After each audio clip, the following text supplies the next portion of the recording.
नमस्कार दोस्तों, स्वागत है आपके अपने YouTube चैनल अग्नि 24x7 में। आज की वीडियो में हम साइंस के इम्पोर्टेंट क्वेश्चनों का करेंगे डिस्कशन। तो आइए शुरू करते हैं पहले क्वेश्चन में। जब कैथोड किरणें उच्च परमाणु भार के लक्ष्य को प्रहार करती है तो वृद्धि को जन्म देती है। तो वृद्धि को जन्म देती है एक्स किरणें को जन्म देती है। अल्फा किरणें क्या होती है? तो 2He4 होती है। और तो जब कैथोड किरणें उच्च परमाणु भार के लक्ष्य से प्राप्त प्रहार करती है तो क्या निर्माण करती है? तो यक्स किरणें यक्स किरणों का आविष्कार करती है।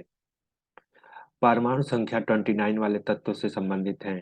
तो परमाणु संख्या 29 तत्व जो होता है वो डी ब्लॉक से संबंधित होता है। ब्लॉक चार होते हैं: S block, P block, D block, F block. तो जो परमाणु संख्या 29 है वो डी ब्लॉक में से संबंध रखता है। कैल्शियम परमाणु की इलेक्ट्रॉनिक विन्यास इस प्रकार लिखा जा सकता है। तो कैल्शियम परमाणु का इलेक्ट्रॉनिक विन्यास जो कि आर्गन के बाद 4s2 लिखते हैं। उसके बाद नोबेल अवस्था में पोटेशियम आयन का सूत्र क्या होता है? तो नोबेल अवस्था में पोटेशियम आयन का सूत्र K+ होता है। निम्नलिखित में से किस तत्व की परमाणु संख्या मैग्नीशियम की तुलना में अधिक होती है? तो मैग्नीशियम की तुलना में किस तत्व की परमाणु संख्या अधिक होती है? तो एल्युमिनियम की अधिक होती है। फोटो इलेक्ट्रॉनिक प्रभाव को किस धातु की सतह से इलेक्ट्रॉन के उत्सर्जन के रूप में वर्णित किया जाता है? तो इसको वर्णित किया जाता है इट्स हीटेड, इसे गर्म किया जाता है। इसे मजबूत विद्युत क्षेत्र में रखा जाता है, या उपयुक्त वेग के इलेक्ट्रॉन उस पर थोपे जाते हैं, या उपयुक्त आवृत्ति का प्रकाश उस पर पड़ती है। तो जो ऑप्शन डी है वो करेक्ट होगा छठवें क्वेश्चन का। सातवां क्वेश्चन, इलेक्ट्रॉन जैसे छोटे कण की स्थिति और वेग एक साथ निर्धारित नहीं किया जा सकता, यह कथन है। तो यह कथन है हाइजेनबर्ग अनिश्चितता का सिद्धांत। हाइजेनबर्ग अनसर्टेनिटी प्रिंसिपल के नियम पर यह निर्धारित करता है। अब बाउ प्रिंसिपल जो कि इलेक्ट्रॉन को भरने या फिल करने के लिए यूज होता है। तो इलेक्ट्रॉन जैसे छोटे कण की स्थिति और वेग एक साथ निर्धारित नहीं किए जाते, तो यह कथन किसका है? तो यह कथन हाइजेनबर्ग की अनिश्चितता का है। न्यूक्लियोटाइड जिनसे समान परमाणु संख्या होती है वो क्या कहलाते हैं? तो जिनमें समान परमाणु संख्या होती है उन्हें समस्थानिक कहते हैं। जिसमें समान परमाणु भार संख्या होती है उसे समभारी कहते हैं। और जिसमें समान इलेक्ट्रॉनों की संख्या होती है उसे सम इलेक्ट्रॉनिक कहते हैं। तो आठवें क्वेश्चन का करेक्ट आंसर होता है समस्थानिक। और एक समस्थानिक का एग्जाम्पल अगर बात करें तो प्रोटियम, ड्यूटेरियम और ट्राइटियम होता है। बोहर का परमाणु मॉडल समझा जाता है। तो बोहर का परमाणु मॉडल किसी भी परमाणु या आयन के स्पेक्ट्रम में केवल एक इलेक्ट्रॉन होता है। Bohr concept of orbit an atom is coordinated by, तो यह किस पर डिपेंड करता है? तो अनसर्टेनिटी प्रिंसिपल पर डिपेंड करता है। इलेक्ट्रोमैग्नेटिक स्पेक्ट्रम किस क्षेत्र में हाइड्रोजन परमाणु को लाइमन श्रृंखला होती है? तो पराबैंगनी किरणें से होती है। परमाणु कक्षा में अभिविन्यास द्वारा नियंत्रित किया जाता है। तो यह नियंत्रित किया जाता है मैग्नेटिक क्वांटम नंबर यानी चुंबकीय क्वांटम संख्या से किया जाता है। अब आते हैं 30 नंबर के क्वेश्चन पे। एक कक्षी में दो इलेक्ट्रॉन को निम्नलिखित में से किसके द्वारा विच्छेदित किया जाता है? तो यह विच्छेदित स्पिन क्वांटम संख्या के द्वारा किया जाता है। एक कक्षा में दो इलेक्ट्रॉनों को निम्नलिखित में से किसके द्वारा विच्छेदित किया जाता है? तो स्पिन क्वांटम संख्या के द्वारा विच्छेदित किया जाता है। एक एटम परमाणु में किसी दो इलेक्ट्रॉनों के पास सभी चार क्वांटम संख्याओं के लिए समान मूल्य नहीं हो सकता, यह कहा जाता है पाउली एक्सक्लूसिव प्रिंसिपल, पाउली का अपवर्तन का सिद्धांत। परमाणु में कक्षा में भरने का क्रम निम्न नियम द्वारा दिया गया। तो यह नियम जो परमाणु में कक्षा भरने का नियम दिया गया, यह अफबाउ प्रिंसिपल के द्वारा दिया गया।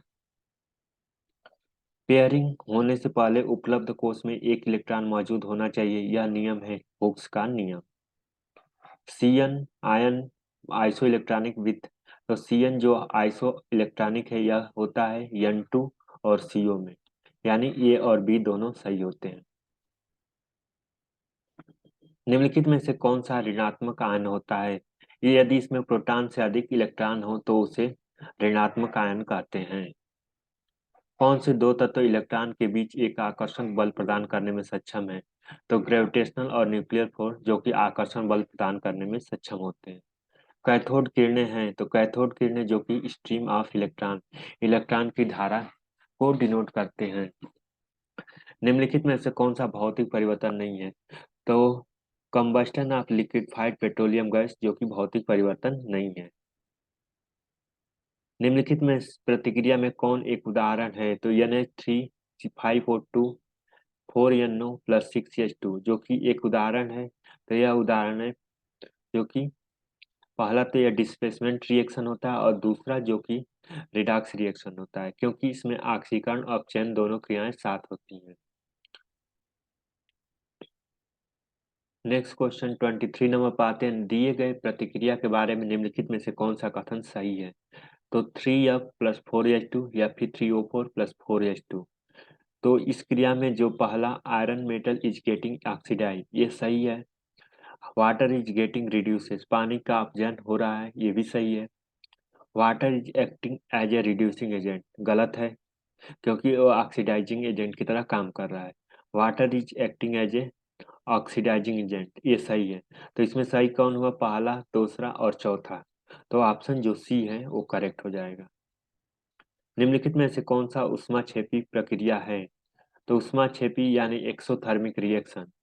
तो एक्सोथर्मिक रिएक्शन में क्या होता है कि बुझ इसमें पानी के साथ क्रिया करता है, तो एक्सोथर्मिक मतलब रिएक्शन रिलीज होती है।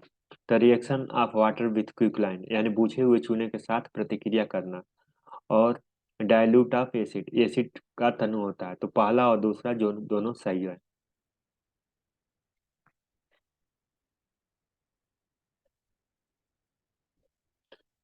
25 नंबर के क्वेश्चन पाते हैं। एक तनु फेरस सल्फेट घोल धीरे धीरे बीकर में अम्लीय परमैंगनेट के साथ घोल दिया जाता है, तो विलयन का हल्का बैंगनी रंग फीका हो जाता है, अंततः गायब हो जाता है। निम्नलिखित में से यह कौन सा अवलोकन के लिए सही स्पष्ट है? तो KMnO4 is oxidising agent, it's oxidise FeSO4 and KMnO4। इसको हिंदी में देखते हैं तो KMnO4 एक ऑक्सीकरण है जो कि FeSO4 का ऑक्सीकरण करता है, यानी इसका पहला ऑप्शन ही सही है। तो इस तरह आज हमने 25 इंपॉर्टेंट क्वेश्चनों का डिस्कशन किया। मिलते हैं अगली वीडियो में, तब तक के लिए चैनल पर बने रहें। Thank you so much for watching this video.